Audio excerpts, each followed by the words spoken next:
किसान भैया बिन्नाहरों की खेती किसानी और पशुपालन संबंधी समस्याओं और उनके समाधान पर आधारित फोन इन कार्यक्रम हेलो किसान वाणी लेके एक बेरे फिर हम आपके संग हैं। सभी जनों को हमारी राम राम पहुंच जाए। हमारे आज के एक कार्यक्रम में कृषि विशेषज्ञ पधार चुके हैं डॉक्टर S.K. तिवारी जी, वरिष्ठ वैज्ञानिक कृषि विज्ञान केंद्र सागर। तो आपको भी बहुत बहुत स्वागत है। और किसान भैयारों के फोन भी आवो शुरू हो गए हैं, तो आओ देखते हैं पहले फोन पे को है। हाँ भैया, आकाशवाणी सागर कार्यक्रम हेलो किसान वाणी। अरे नमस्कार तिवारी साहब। नमस्कार भैया, को बोल रहे? आपके नियमित श्रोता बोल रहे, जुगल किशोर प्रजापति, ग्राम नावीपुर, सोना तहसील महरौनी, जिला ललितपुर, यूपी। वाह भैया, बड़ो लंबो पता बता दो आपने। बहुत बहुत स्वागत है आपको हेलो किसान वाणी कार्यक्रम में। जी सर। तो बताओ भैया, क्या समस्या आ रही है? कृषि विशेषज्ञ युवराज जी। हाँ बिल्कुल भैया। जी सर, जैसे हम जाके रहते अपन हो मूंग की कछू खेती कर रही, कछू रहेगी तो उसके बारे में मतलब और कैसी का निगरानी का लेट तो नहीं हो रही, कौन बीज बोवे? अच्छा, कितने क्षेत्र में लगाना भैया आपको मूंग? 2 एकड़ में बोब गई, 1 एकड़ में और बोबना थी। चलो भैया, आपके लाने जानकारी दे रहे हैं डॉक्टर S.K. तिवारी जी, सुनो ध्यान से। जी सर। जी सर। प्रजापति जी नमस्कार। जी नमस्कार विशेषज्ञ जी। Doctor S.K. तिवारी बोल रहा हूँ। आपने 2 एकड़ में मूंग लगा लिया, 1 एकड़ में और लगाने की प्लानिंग है अभी आपकी ना? जी सर, 2 में लगा ली, 1 में लगाना लेट तो नहीं हो रही, और लेट होना है तो लेट का कोई बीज बताए आप? हाँ, हम आपको जो अब किस्म बता रहे हैं वो सबसे कम दिन की किस्म है। मूंग की एक किस्म है MH 421। MH 421।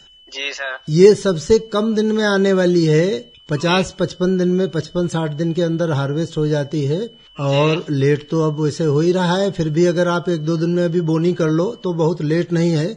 ये किस्म ऐसी है जो 55 दिन में हार्वेस्ट होकर के आपके घर के अंदर पहुंच जाएगी। और इस किस्म की जो सबसे खास विशेषता है वो ये है कि इसमें पीला रोग जो आता है ना, मोजेक, जो पत्ती पीली हो जाती है, वो इसमें बिल्कुल नहीं आता है। कम दिन की किस्म है, पैदावार भी बहुत अच्छी देती है।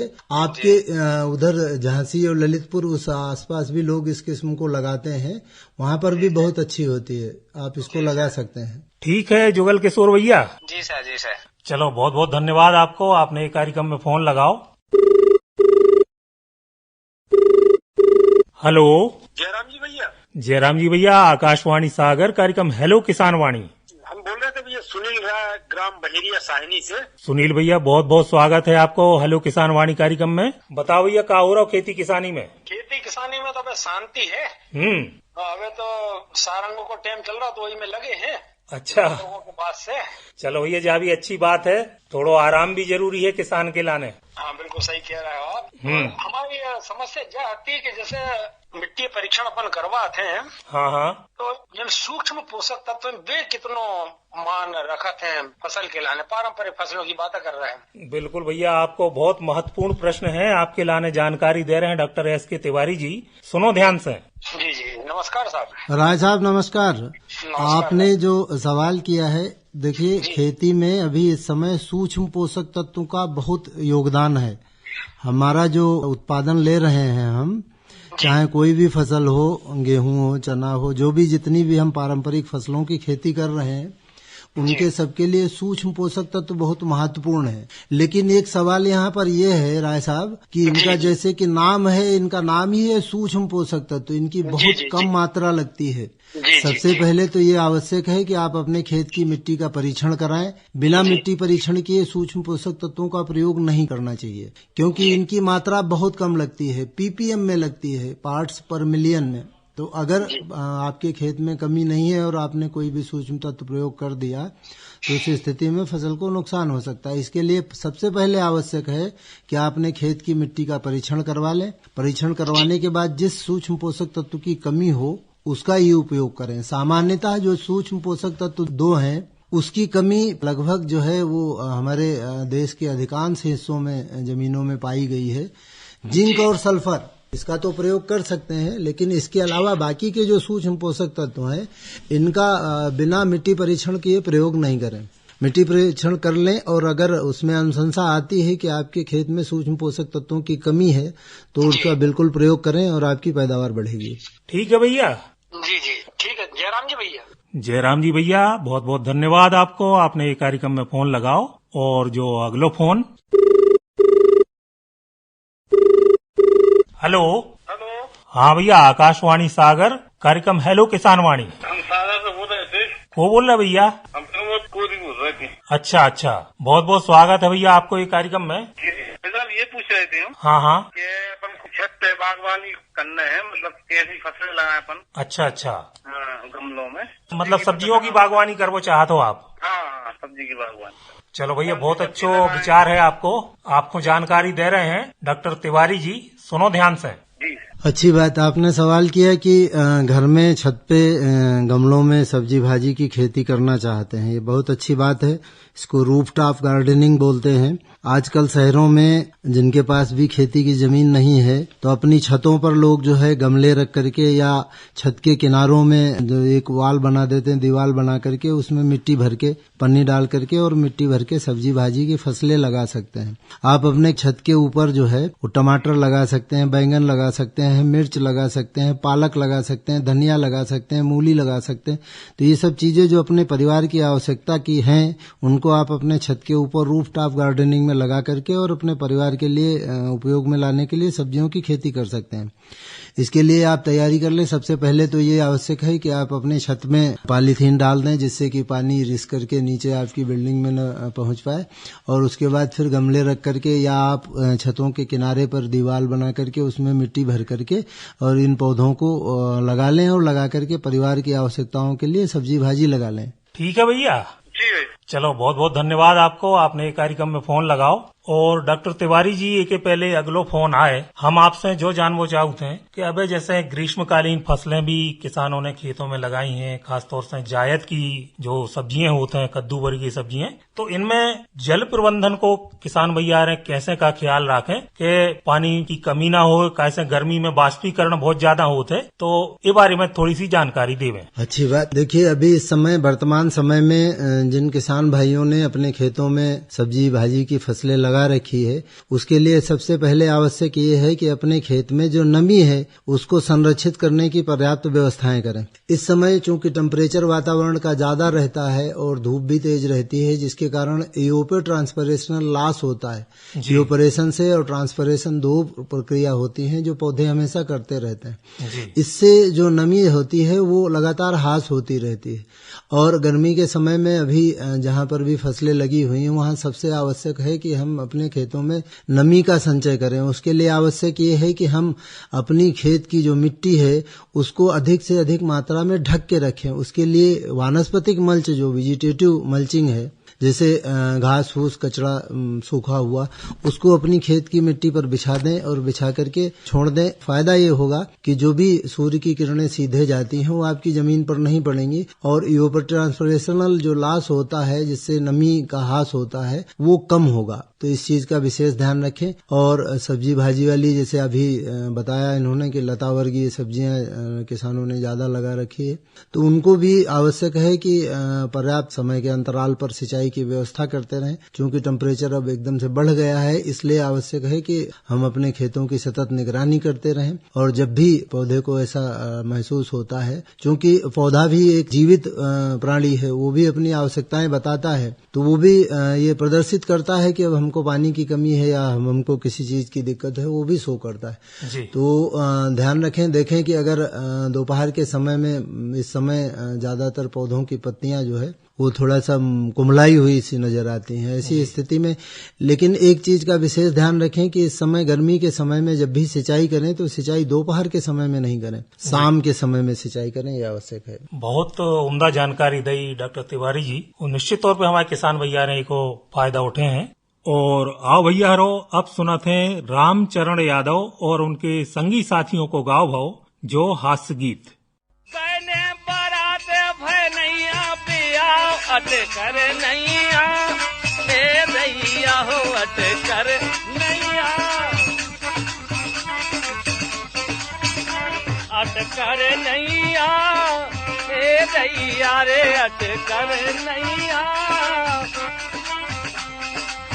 जो कहूँ ब्याह तुमा हो जा तो, जो कहूँ ब्याह तुमा हो जा तो फिर तुम्हें पतो पर जा तो फिर तुम्हें रे कैसे भो 10 आदमों को जुराओ अटकर नहीं आ ए दैया रे अटे ने गए बरात न भय है पियाओ अटकर नहीं आ ए दैया रे अटकर नहीं आ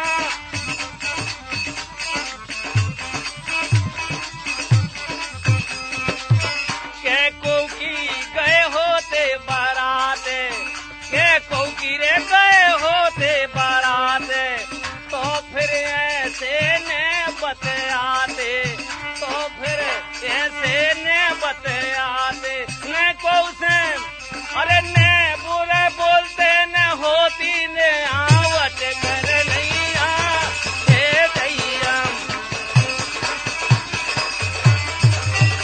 अरे ने बुरे बोलते न होती ने आओ अटकर नहीं आ ए दैया रे अट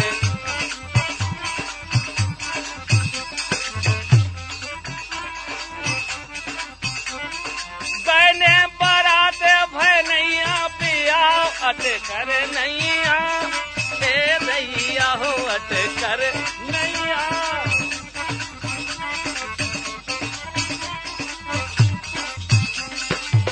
दारू पिए में घल गई लाते दारू पिए में घल गई लाते सीखी सिकाई भूल गए बात सीखी सिकाई अरे भूल गए बात ने कछु देखो कैसो भाव है पियावट कर नहीं आए दैया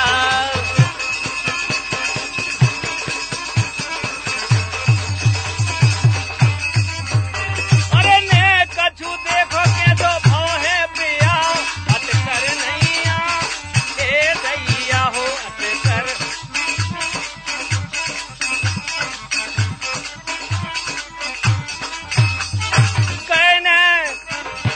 गने बरात भय नैया पिया अटकर नैया ए दैया रे अटकर नैया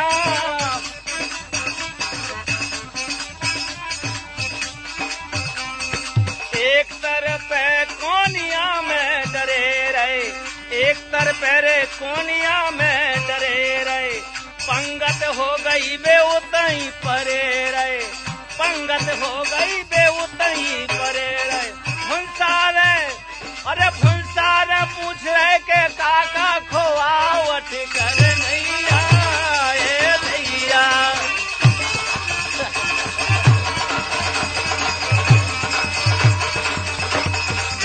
ए भुंसारे पूछ रहे के काका खोआवट कर नहीं आए दैया रे अटकर नहीं आ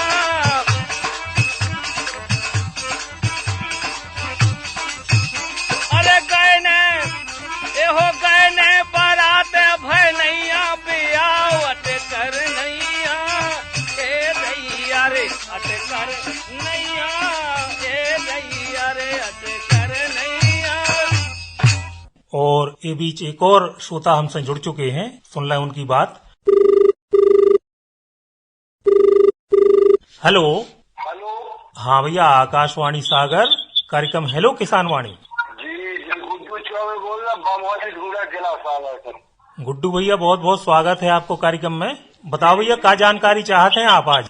हम क्या जानकारी चाह रहे हैं विशेषज्ञ महोदय से कि अपन भंडारण करने तो कौन कौन बातों को ध्यान रखें, कितनी नमी को देखें, किस प्रकार कैसे बोरों में धरने, दूधवाली बोरों में धरने कि नहीं, बोरों में धरने कौन विधि से धरे थे, हमारी किसी बीज भुने ने बस हमें रखने की विधि बताओ, कौन सी दवाई रखें या जैविक बारी कौन सी चीज डाले तो हमारी भुने ने तो बीज बढ़िया बने रहे। बिल्कुल भैया, बहुत अच्छा प्रश्न है और बहुत सामयिक प्रश्न है आपको। भंडारण को काम चल रहा हो, किसान भैया कर रहे हैं अब, खासतौर से बीज के भंडारण की बात करें या नाज के भंडारण की बात करें, दो ही महत्वपूर्ण काम है। तो आपके लाने जानकारी दे रहे हैं डॉक्टर एस.के. तिवारी जी, सुनो ध्यान से।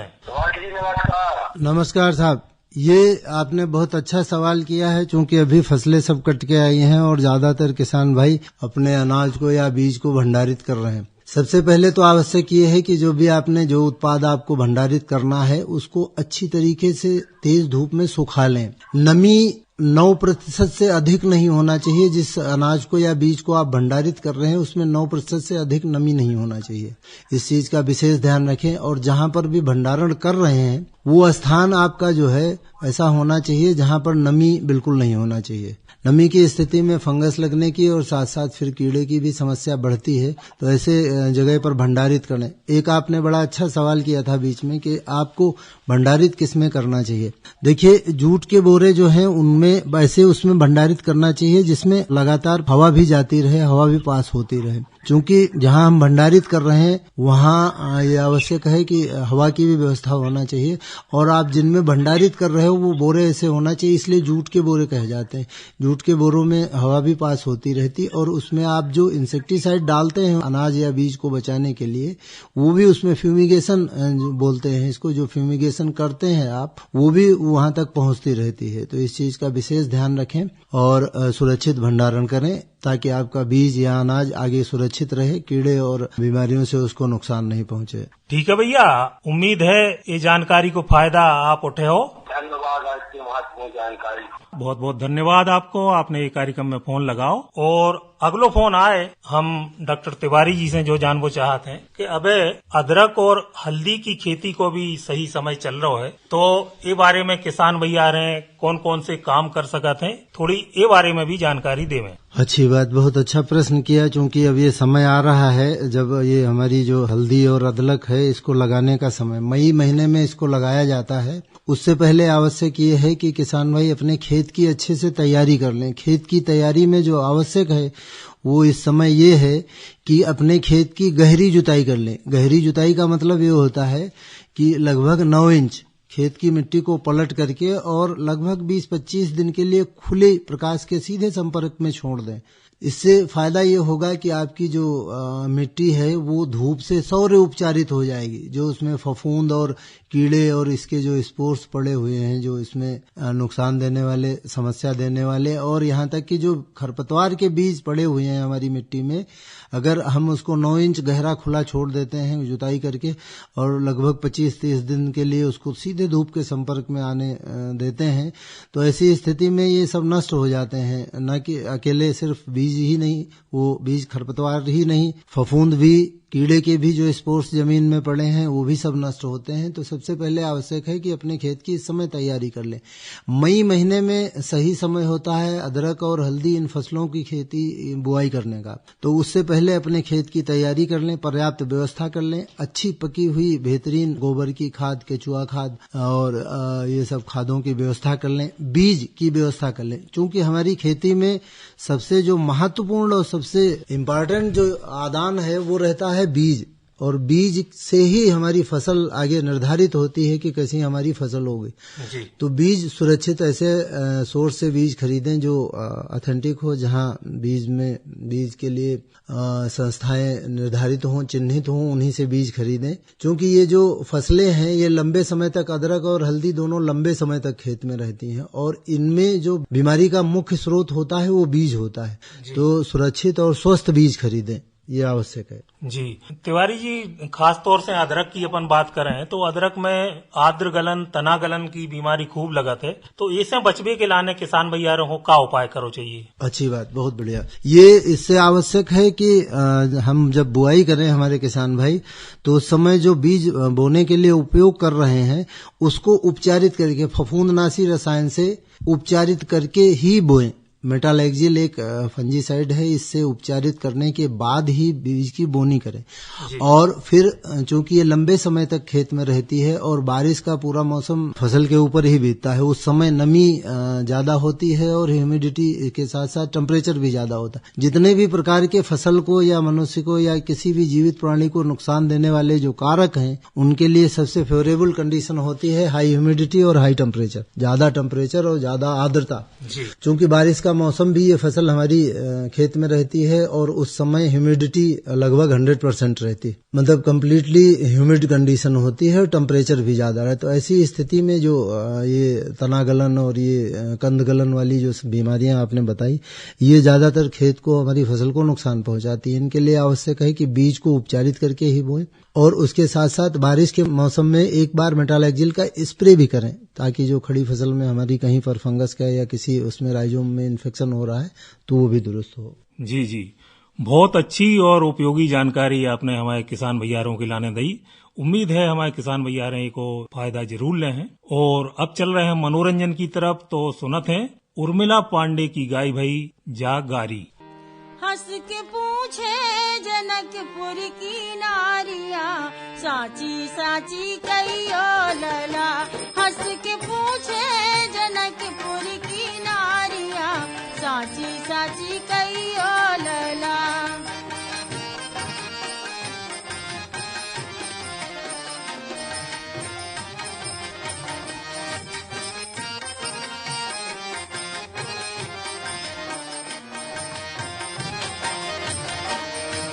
साची कहियो अवध बिहारी, अर्जी तुमसे एक हमारी, तुमरे घर की रीत है न्यारी।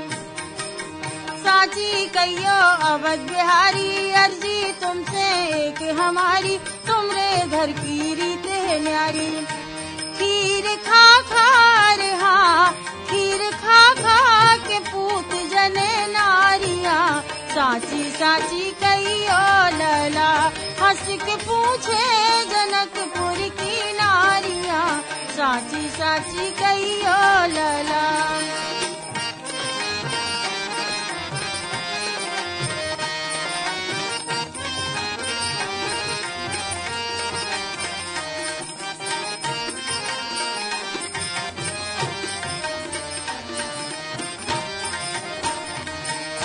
सरहज रामचंद्र की बोली, हमसे काय करो बरजोरी, हमें लाला बारी भोरी। सरहज रामचंद्र की बोली, हमसे काय करो बरजोरी, हमें लाला बारी भोरी। तुमने ऋषियन अरहा, तुमने ऋषियन का बहन अपनी ब्याह गई, साची साची कहियो लला। हंस के पूछे जनकपुर की नारिया, साची साची कहियो लला।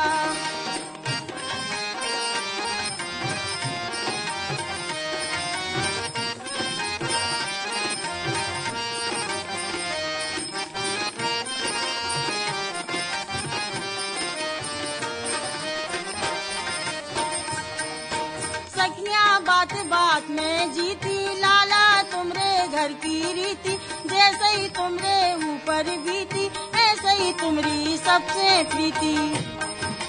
सखियां बात बात में जीती, लाला तुमरे घर की रीति, जैसे ही तुमरे ऊपर बीती, ऐसे ही तुमरी सबसे प्रीति। तुमने अपनी बात काहे खा छुपाई हो, साची साची कहियो लला। हंस के पूछे जनकपुर की नारिया, साची साची कहियो लला।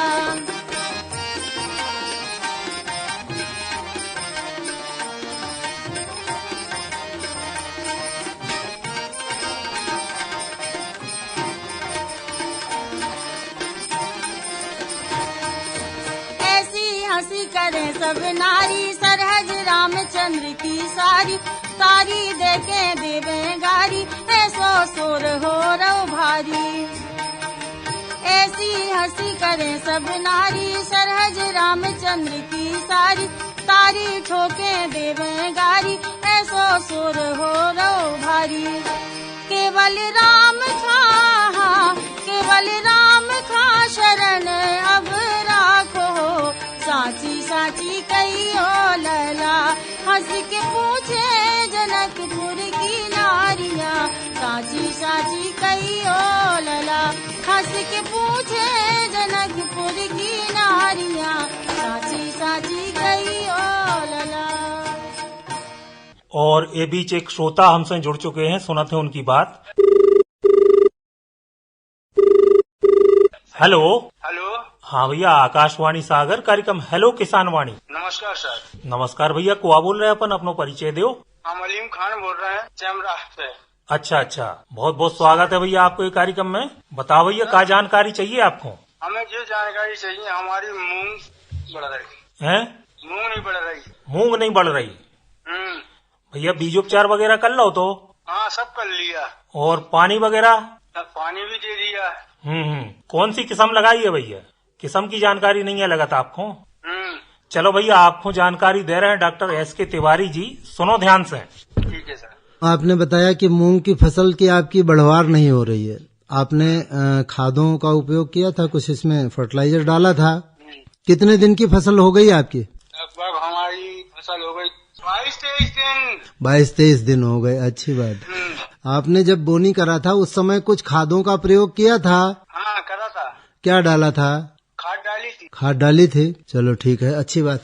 जो आपकी बढ़वार नहीं हो रही है अभी, उसका कारण ये है कि जो आपने खादों का प्रयोग किया था वो पर्याप्त रूप से उसकी उपलब्धता पौधे को नहीं हो रही है। तो आप अभी एक काम कर सकते हो। कौन सी वैरायटी लगाया, आपको है पता वैरायटी का?